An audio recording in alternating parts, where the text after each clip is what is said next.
Hello my dear yogi, and welcome to another Yoga with Paulina online classes. Today I prepared a little sequence for you called Everyday Warm-Up. Why? Because we're not warming up enough, and then you can actually injure your body. So warm-up is one of the most important part when you're starting to be not only on your yoga mat but use any other fitness practices like, I know, boot camp or Pilates, yoga, dance, and so on and so forth. So remember, always do a warm-up. A warm-up is a sequence that is warming up especially your spine, but also a bit your hips and the rest of your joints, so then they are all well oiled, because we're creating some synovial fluid in the joints, and that will help you to move more freely and better during the practice. So let's start. And if you're new to this channel, please click subscribe or send this video to one of your friends who's not doing any warm-ups at all, because that might save their body and joints.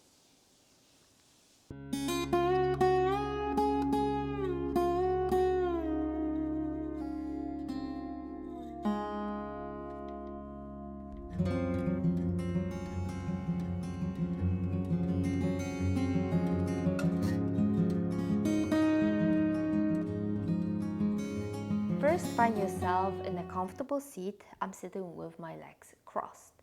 And keep in mind that we want the level of your knees lower than your hips. So in my case, I'm gonna use a block, but you can also use a bolster or a blanket. Now press your hands down your thighs and stretch your spine, which is called an axial extension. Keep your pulling your belly button toward your spine. What was that?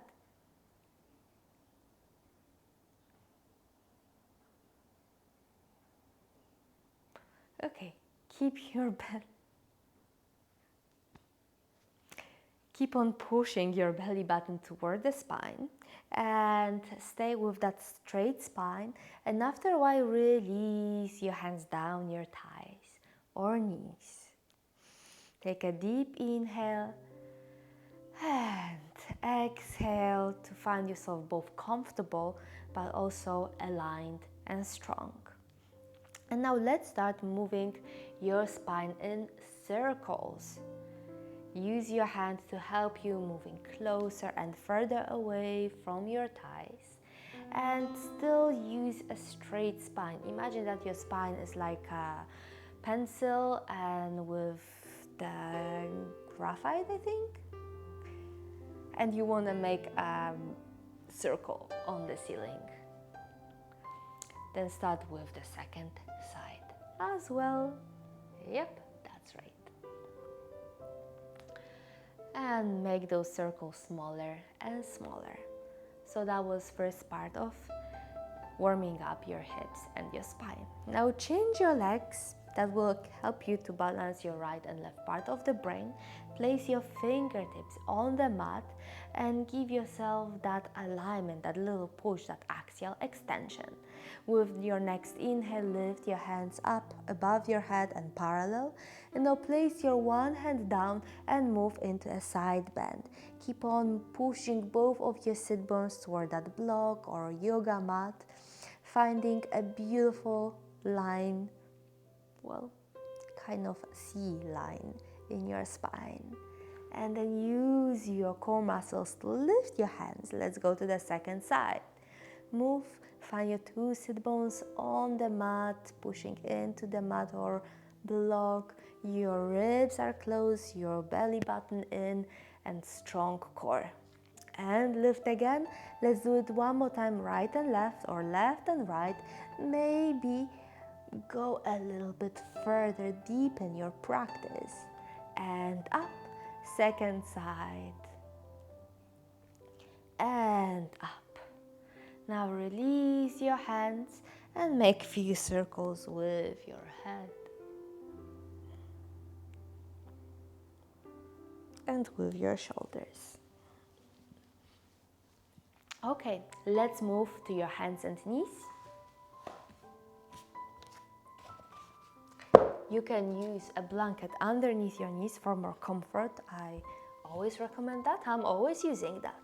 Your belly button is in, your hands are pressing down to keep your shoulders wide, and your belly button in, protecting your lumbar spine. And let's go to cat and cow. Inhale, lift your head and tailbone up. By the way, you can tuck or untuck your toes, whatever is better for your kneecaps. Exhale, head and tailbone down, and your navel is lifting up, stretching your spine. Inhale, stretch your belly. Exhale, stretch your spine. And let's do it a few more times, up and down. Inhale and exhale. Each time try to deepen your practice, so you go a bit more here and there. Great. Now find your one line, stretching your right leg behind you, belly button in, heel moving away from your center, your head or crown moves front also away from your center. If that is easy, lift your leg parallel to the ground, knee to your chest and arch your spine. Stretch, find one line, knee to your chest, and one more time, stretch, knee to your chest, step front. If your hands are not touching the ground, grab your blocks for some additional height. Make few circles with your pelvis, yes. Clockwise and counterclockwise.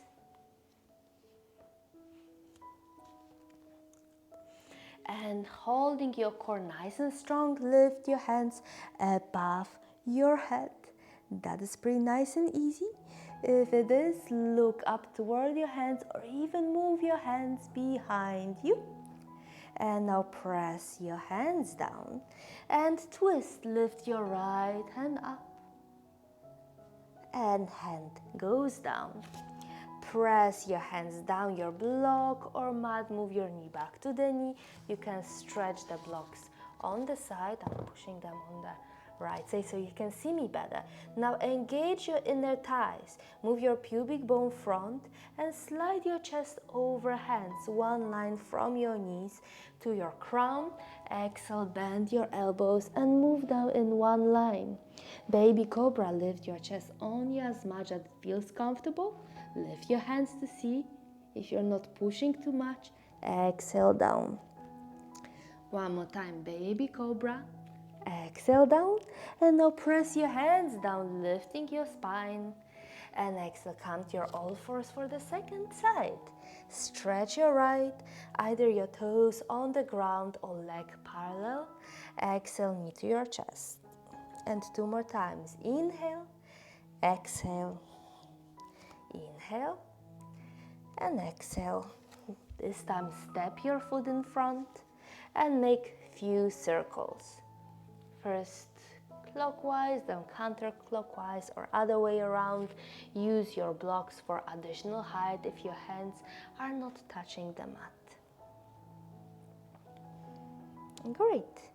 Untuck your toes, use your core to lift. And now look up in between your hands, maybe sink your pelvis slightly lower. Keep on lengthening your lumbar. Hands move down on the mat or on your blocks. Twist, move your left arm up. Stay here for a breath. Move your hands down. Now move your back leg behind you. Add your right one. Find yourself in plank, one line from your heels to your crown, wide shoulders, your belly button in, and again move front and go all the way down. Now press your hands down into cobra. Keep on your elbows close to your ribs. Press your hands down. Move your shoulders away from the ears. Lift your crown up to the sky. Great. And exhale, come to your child's pose. You can stay here for around 1 or 2 breaths. And whatever you do after, I think you're well warmed up. We did all the spinal movements. We did a beautiful warm-up for your hips in Anjasana and with those circles. So now you are ready for your sun salutations. Now you are ready for your more advanced stuff. So if you want, just dive in. If you like this little practice, remember to subscribe to the channel as I'm sharing this little practices every week, and see you next week on the mat. And as I said, remember to send it to someone who is not doing any warm-up before their yoga. Namaste.